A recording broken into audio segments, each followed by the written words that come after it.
Zombie Jesus Day. That's what some people are calling Easter. I don't think it's unreasonable for Christians to be a little irritated by this.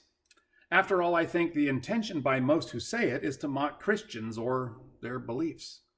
Still, Jesus died for those who mocked him while they mocked him. And we should be honest. As the song says, I am ashamed to hear my mocking voice call out among the scoffers.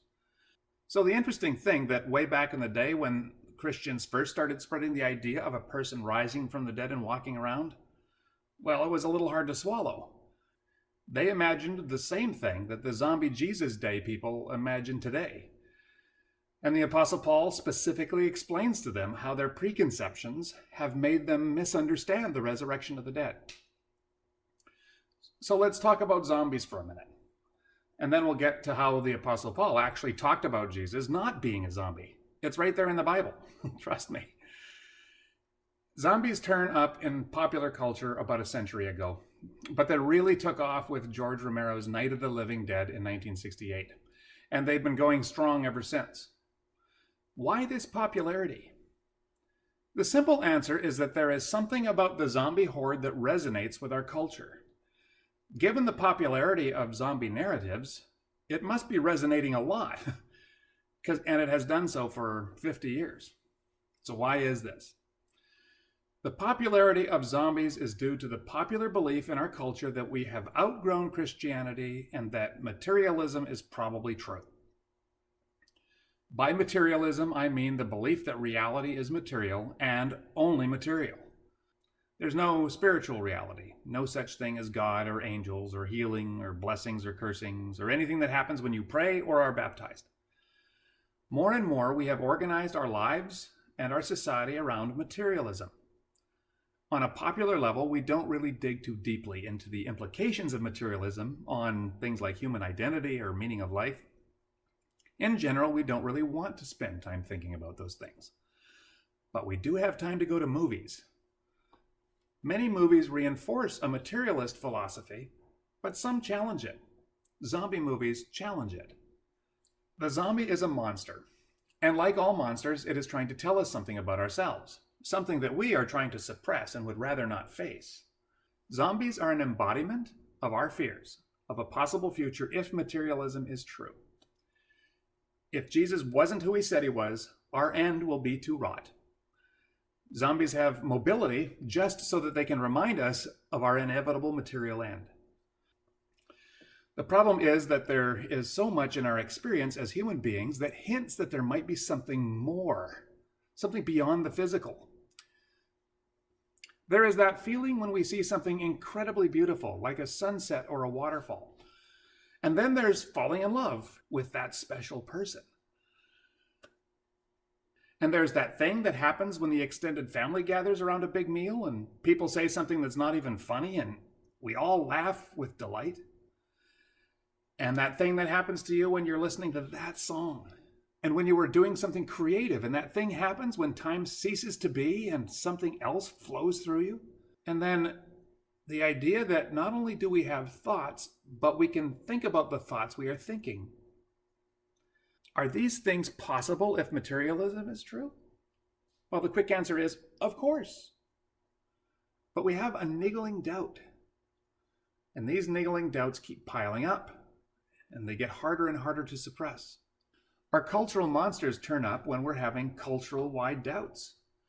The suppressed doubts get stronger and more insistent, and then the monsters show up and they challenge the barricades of our uncertainty.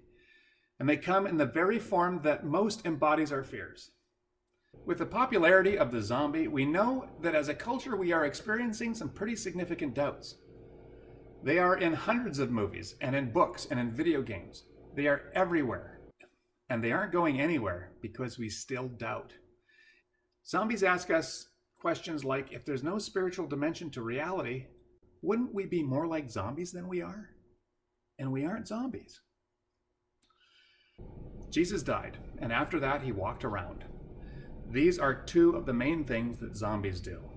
And it is upon these two qualities that the case for the zombie Jesus is based. Missing, of course, is the third main characteristic of the ambulatory dead, the mindless consumption of living human flesh. Furthermore, Jesus' body was described by those who saw him, and he was exactly the opposite of a zombie. People in the ancient world found it just as difficult to accept the resurrection of the dead as we do today. The Greek audience of the Apostle Paul had a particular problem with it because of their view of what a human being was. They pretty much believed the opposite of what our culture does today. Where our culture now believes that the body is all there is, the Gnostics and the Platonists taught that the spirit was all that mattered. The body was basically evil, or at least inferior, far inferior to the spirit. All that Christian talk about resurrection of the body didn't make any sense to them. Why would you want to resurrect the body? That old thing? We're better off without it. They could see very well what happens to a body after the spirit has left it. It gets all gross and stuff.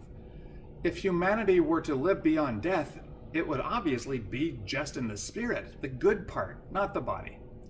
The Christians were talking about a bodily resurrection. You see that? The ancient Greeks imagined Romero's zombies, like from the Night of the Living Dead, when they heard Paul speaking of the resurrection of the body. Paul responds to their zombie visions in 1 Corinthians 15, starting in verse 35.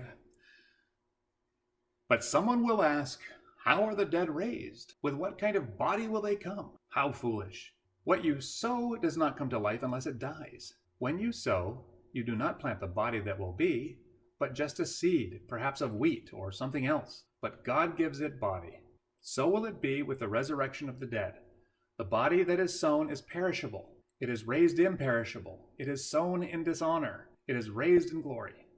It is sown in weakness. It is raised in power. It is sown a natural body. It is raised a spiritual body. If there is a natural body, there is also a spiritual body. Paul is responding to someone who objects to the resurrection because a rotting body coming back to life without a spirit is impossible and disgusting. This someone imagined a shambling horde of animated, partially decomposed corpses. Paul declares this talk foolish and explains that a dead seed goes into the ground and comes out completely new. So too, the perishable body goes into the ground and is resurrected imperishable. The error of Paul's audience is that they reduce the essence of humankind to spirit. The error of our modern zombie audience is that we reduce human beings to mere bodies. Paul says that you will get the resurrection all wrong if you fail to understand that a human being is both body and spirit, and that the resurrection will be of both body and spirit, the whole person. When Jesus rose from the dead, he had a new resurrected body.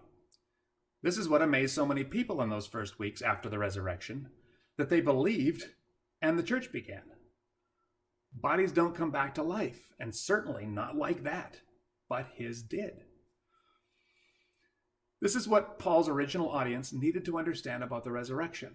Paul's words to the church in Corinth apply to our culture today. We need to understand that Jesus wasn't just a reanimated body, but a heart and a mind and a spirit as well. He was nothing like a zombie. And rather than eating living human beings, Jesus was satisfied with eating fish with his friends. This is very un-zombie-like behavior. It is clear from AMC's The Walking Dead TV series that you would much rather be truly dead than one of the walkers. A materialist resurrection is much worse than the nothingness of a materialist death. Disrespectful internet trolls aside, I don't believe that the zombie apocalypse is a parody of the resurrection of the dead. I believe it is a lament that there is no resurrection now that we've outgrown our belief in transcendence, and an embodiment of our doubts that we might have been wrong to leave those beliefs behind. The gospel message to the zombie culture is that human beings haven't changed. We have always been a lot more than our material bodies, and we still are. Our need for salvation has also not changed. There are no true zombie movies that don't clearly present the truth of human depravity. The good news is that the God who made us, with not just a body, but a heart and a soul and a mind as well, loves us so much that he redeems all of me. Jesus wasn't a zombie, and neither am I. This is the comprehensive resurrection that we celebrate this and every Easter. Happy Easter.